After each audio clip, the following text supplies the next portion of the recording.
శ్రీ సత్యసాయి జిల్లా కదిరిలో వైఎస్ఆర్సీపీ రాష్ట్ర ప్రధాన కార్యదర్శి ఎస్వి సతీష్ రెడ్డిని పోలీసులు అడ్డుకున్నారు. నిన్న హిందూపురంలో వైఎస్ఆర్సీపీ ఆఫీస్పై టీడీపీ గూండాలు దాడి నేపథ్యంలో హిందూపురం వెళ్తున్నారు సతీష్ రెడ్డి. హిందూపురం వెళ్లొద్దంటూ కదిరిలో సతీష్ రెడ్డిని అడ్డుకున్నారు పోలీసులు. పోలీసుల తీరుపై సతీష్ రెడ్డి ఆగ్రహం వ్యక్తం చేశారు. అటు హిందూపురంలోనూ టెన్షన్ వాతావరణం నెలకొంది. శనివారం వైఎస్ఆర్సీపీ కార్యాలయంపై ఎల్లో తాలిబాన్ల దాడిని నిరసిస్తూ ఆందోళన చేపట్టేందుకు వెళ్తున్న వైఎస్ఆర్సీపీ నేతలను అడ్డుకున్నారు పోలీసులు. హిందూపురం వైఎస్ఆర్సీపీ సమన్వయకర్త దీపికకు పోలీసులు నోటీసులు ఇచ్చారు.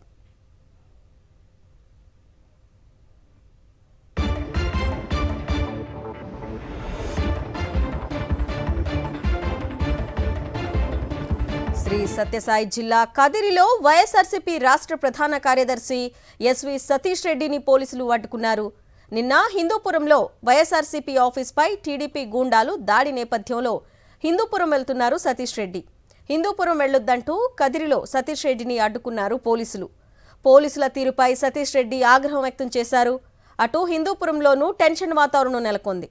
శనివారం వైఎస్ఆర్సీపీ కార్యాలయంపై ఎల్లో తాలిబాన్ల దాడిని నిరసిస్తూ ఆందోళన చేపట్టేందుకు వెళ్తున్న వైఎస్ఆర్సీపీ నేతలను అడ్డుకుంటున్నారు పోలీసులు. హిందూపురం వైఎస్ఆర్సీపీ సమన్వయకర్త దీపికకు పోలీసులు నోటీసులు ఇచ్చారు.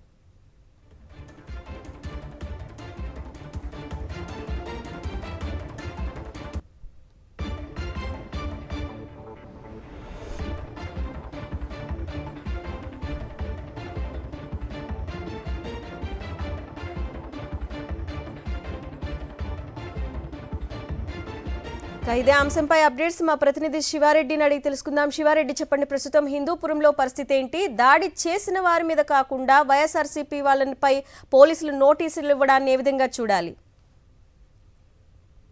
ఎందుకంటే జై బాలయ్య అంటూ విచక్షణరహితంగా దాడులకు పాల్పడిన వారిని యథేచ్ఛగా వదిలేసి ప్రజాస్వామ్యబద్ధంగా నిరసనకు సిద్ధమైన వైఎస్ఆర్ కాంగ్రెస్ పార్టీ నేతలు కార్యకర్తలను ఇక్కడికక్కడ అడ్డుకోవడం పూర్తి స్థాయిలో వివాదాస్పదమవుతోంది. సత్యసాయి జిల్లా హిందూపురం నియోజకవర్గంలో ఇదే పరిస్థితి కనిపిస్తోంది. ఎందుకంటే నిన్న వైఎస్ఆర్ కాంగ్రెస్ పార్టీ హిందూపురం కార్యాలయం పైన టీడీపీ నేతలు దాడి చేశారు. జై బాలయ్య అంటూ విచక్షణరహితంగా దాడులు చేయడం జరిగింది. అద్దాలు, ఫర్నిచర్ పూర్తి స్థాయిలో ధ్వంసం చేయడం జరిగింది. అయితే దీనికి నిరసనగా వైఎస్ఆర్ కాంగ్రెస్ పార్టీ నేతలు పెద్ద ఎత్తున ధర్నా చేసేందుకు హిందూపురంలో సిద్ధమయ్యారు.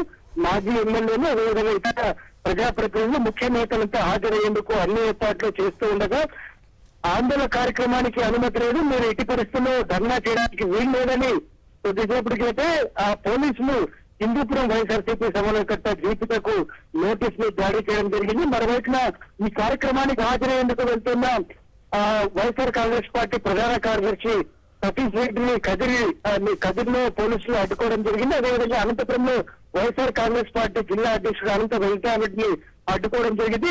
ఇతర ముఖ్య నేతలంతా హిందూపురంకు వెళ్తుండగా వారందరినీ ఇక్కడికక్కడ పోలీసులు అడ్డుకుంటున్న పరిస్థితి కనిపిస్తోంది. పోలీసుల చర్యను వైఎస్ఆర్ కాంగ్రెస్ పార్టీ శ్రేణులు పూర్తి స్థాయిలో తప్పుపడుతున్నాయి. ఎందుకంటే దాడిని ఖండిస్తూ మేము ఆందోళన ప్రజాస్వామ్య పద్ధతులు నిరసన తెలియజేసేందుకు వీరికి తమని అడ్డుకోవడం ముమ్మాటికి కరెక్ట్ కాదు. ఎవరైతే దాడి చేశారో వారిపైన చర్యలు తీసుకొని దాడిని ప్రోత్సహించారో ఎమ్మెల్యే బాలకృష్ణ పైన చర్యలు తీసుకోవాలని డిమాండ్ చేసిన పరిస్థితి కనిపిస్తోంది. అరుణ, అయితే దీపికకు కూడా నోటీసులు ఇచ్చినట్లుగా తెలుస్తోంది. దీపికకి ఇచ్చిన నోటీసుల్లో ఏం పేర్కొన్నారు? చెప్తాను. ఎందుకంటే దీపిక ఎట్టి పరిస్థితుల్లో వైఎస్ఆర్ కాంగ్రెస్ పార్టీ హిందూపురం నియోజకవర్గ సమన్వయకర్తగా దీపిక వ్యవహరిస్తున్నారు. సో ఈ కార్యక్రమానికి సంబంధించి ఆమె రెస్పాన్సిబిలిటీ అవుతారు కనుక ఆమె ఎట్టి పరిస్థితుల్లో ధర్మకార్య ఆందోళన కార్యక్రమాలను చేయడానికి వీల్లేదు, ఇంటి నుంచి బయటకు రావద్దని నోటీసులు జారీ చేశారు. కొద్దిసేపటి కిందటే హిందూపురం పోలీసులు దీపిక ఇంటికి వెళ్లారు, అక్కడ నోటీసులు అందజేశారు. మీ కార్యక్రమానికి అనుమతి లేదు, ఎందుకంటే ఇప్పటికే హిందూపురంలో నియోజకవర్గంలో బాలకృష్ణ పర్యటిస్తున్నందున అక్కడ మీరు కూడా ధర్నా చేస్తే లాండ్ ఆర్డర్ ప్రాబ్లం వస్తుంది, అందుకే ధర్నాకి ఎట్టి పరిస్థితులు అనుమతించేది లేదని పోలీసులు చెప్తున్న పరిస్థితి కనిపిస్తోంది. మరి ఇప్పుడు టీడీపీ కూటమి ప్రభుత్వం వాళ్ళు దాడి చేసిన వారిపై ఎటువంటి చర్యలు తీసుకోకుండా ఎటువంటి చర్యలు ఇంతవరకు ఎందుకు చేపట్టలేదు? దీనిపై పోలీసు అధికారుల స్పందన ఏంటి?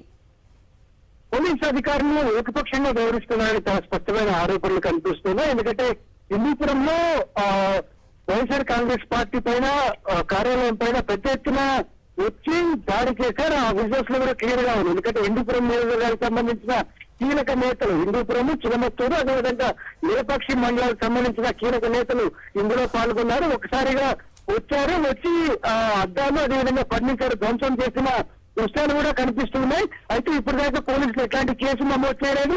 బాలకృష్ణ అదేవిధంగా బాలకృష్ణతో పాటు ఆయన అనుచరులు అదేవిధంగా ఈ హిందూపురం సంబంధించిన టీడీపీ నేతలపైన ఎట్లాంటి ఎఫ్ఐఆర్ నమోదు చేయకపోవడం ఇప్పుడు పోలీసుల తీరును పోలీసుల పనితీరును పూర్తి స్థాయిలో ప్రశ్నిస్తున్న పరిస్థితి కనిపిస్తోంది. అరుణ, ఇప్పుడు సతీష్ రెడ్డిని అదుపులోకి తీసుకొని సతీష్ రెడ్డిని ఎక్కడికి తరలించారు?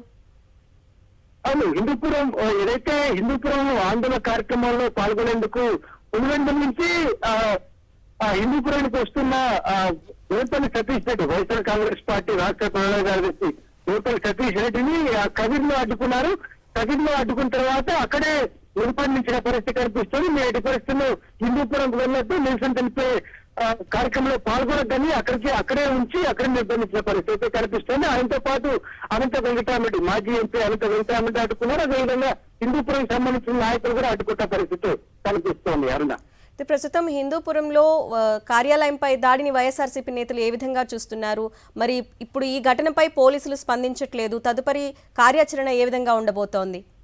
ఉద్యమాన్ని ఉధృతం చేసే అవకాశాలు అయితే కనిపిస్తున్నాయి. ఒకవైపున బాలకృష్ణ హింస రాజకీయాలు కావచ్చు, లేకపోతే బాలకృష్ణ అనుచరణ చేస్తున్న దౌర్జన్యకాండ కావచ్చు. ఎందుకంటే ప్రజాస్వామ్య పద్ధతుల్లో రాజకీయ కార్యకలాపాలు చేసుకునేందుకు ఎవరికైనా హక్కు ఉంటుంది, ఎవరి వాయిస్ వారు వినిపించవచ్చు.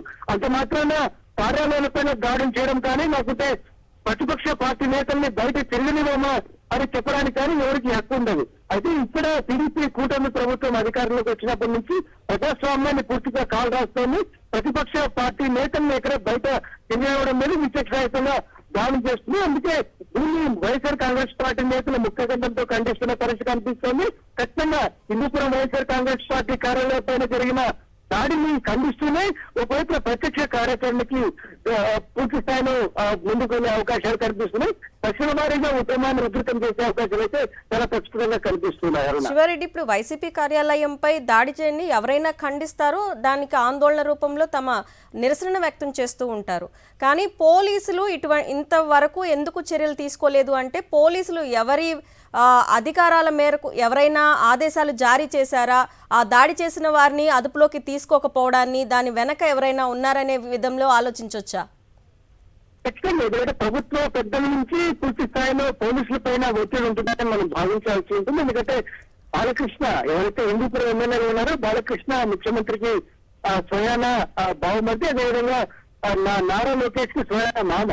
సో ఈ నేపథ్యంలో ప్రభుత్వంలో కీలకంగా ఉన్న ఎమ్మెల్యే బాలకృష్ణకు సంబంధించి ఆయన ప్రోత్సాహంతో వైఎస్ఆర్ కాంగ్రెస్ పార్టీ కార్యాలయంపై దాడి జరిగిందని వైఎస్ఆర్ కాంగ్రెస్ పార్టీ నేతలు ఆరోపిస్తున్నారు. అందుకే ఇక్కడ కూడా ఎవరిని అరెస్ట్ చేయకుండా బాలకృష్ణ ఒకవైపున ఒత్తిడి తీసుకొస్తున్నారు. అదేవిధంగా పై నుంచి ముఖ్యమంత్రి స్థాయిలో కావచ్చు లేకపోతే లోకేష్ స్థాయిలో ఖచ్చితంగా ఒత్తిడి ఉండబట్టి ఇంతవరకు ఎవరిని అరెస్ట్ చేయలేదు. పైగా శాంతియుతంగా ప్రజాస్వామ్యబద్ధంగా ఆందోళన చేసేందుకు వెళ్తున్న వైఎస్ఆర్ కాంగ్రెస్ పార్టీ నేతలను అడ్డుకోవడం ఇప్పుడు పూర్తి స్థాయిలో వివాదాస్పదమవుతాం. ఇది ప్రజాస్వామ్యానికి విరుద్ధమైన చర్యగా ప్రజాస్వామికవాదులు హక్కుల నేతలను ఖండిస్తున్న పరిస్థితి కనిపిస్తోంది.